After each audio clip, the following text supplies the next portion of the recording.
Isang mapagpalang araw mga idol, ngayong araw ay magalinis tayo ng lumot ng ating bangka.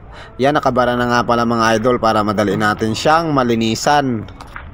Sa mga bago pa lang sa aking YouTube channel, huwag kalimutan mag-like, pa-subscribe at pahit na rin ang notification bell button para updated kayo sa bago kong i-upload ng mga video mga idol. Gagamitan nga pala natin ito ng chlorine mga idol sa paglinis ng ating bangka.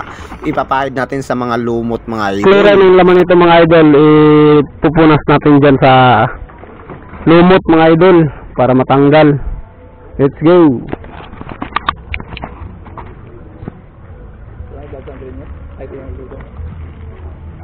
Dito mga idol ay sisimulan na nga natin ang paglagay ng chlorine sa mga lumot.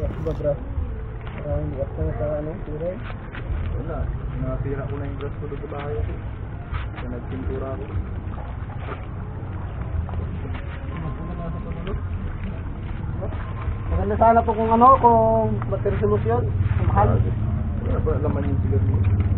Mahal ang battery solution.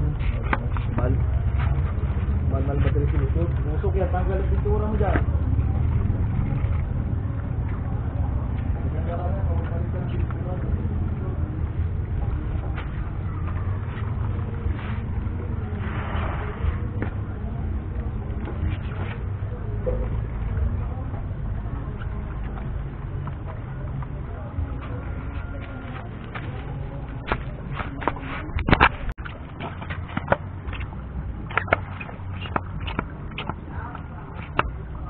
Idol, linis tayo ng ating bangka ay hibas na.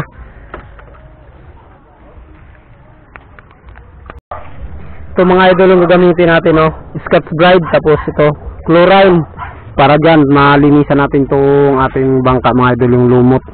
So ginalumot na kasi mga idol, ganito lang ang gagawin natin, yan, tapos pahid lang natin siya ganyan, tapos mamaya na natin siya kukuskusin. Pahid lang muna natin kasi para maano niya yung ma-absorb niya muna yung chlorine. Muna niya, patuyuin muna natin siya. Yan, pahidan lang muna natin, tapos mamaya pag napahidan natin lahat bago natin kukuskusin yung lumot. Yan mga idol.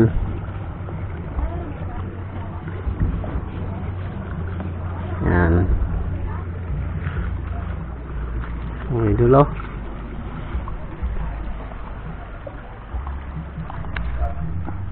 Yun mga idol, magalinis na naman tayo ng ating bangka dahil nilumot na.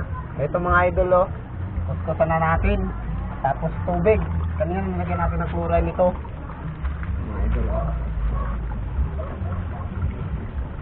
Mga idol, kahit paano, hindi siya magkalumot kaagad. Mga idol,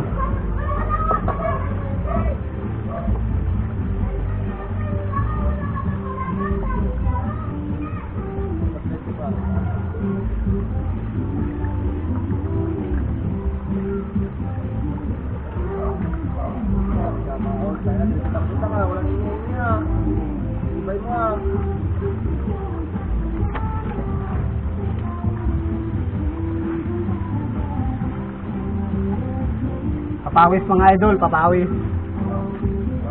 Ba't yan? Linisan. Oy, huwag na yan. Hindi din.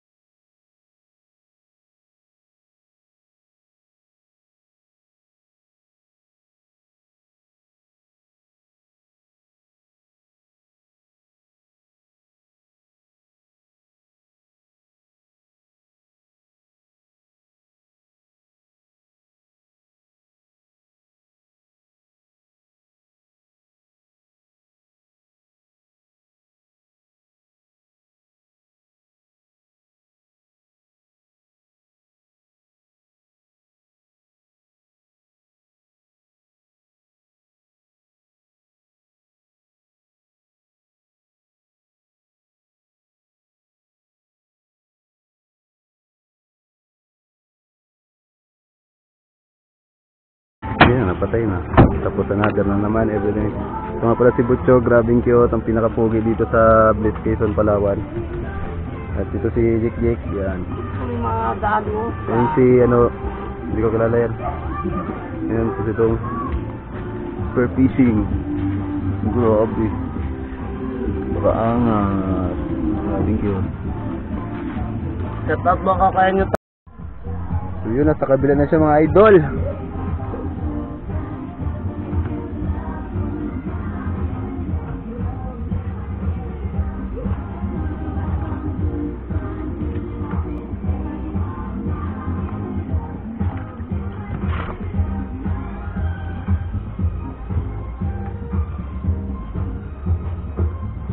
Sa video may natapos ko dyan.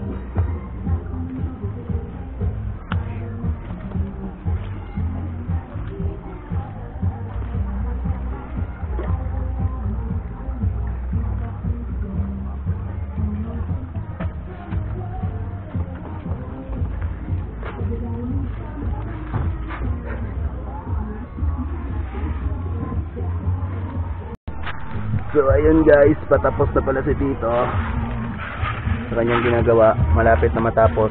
Ito na siya sa unan eh.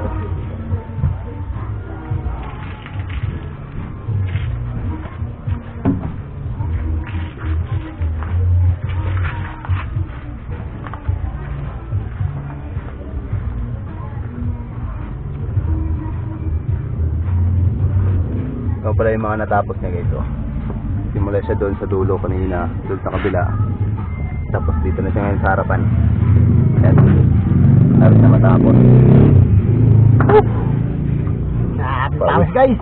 Pawis na pawis oh. Woo! Pa guys. So yun. Okay na.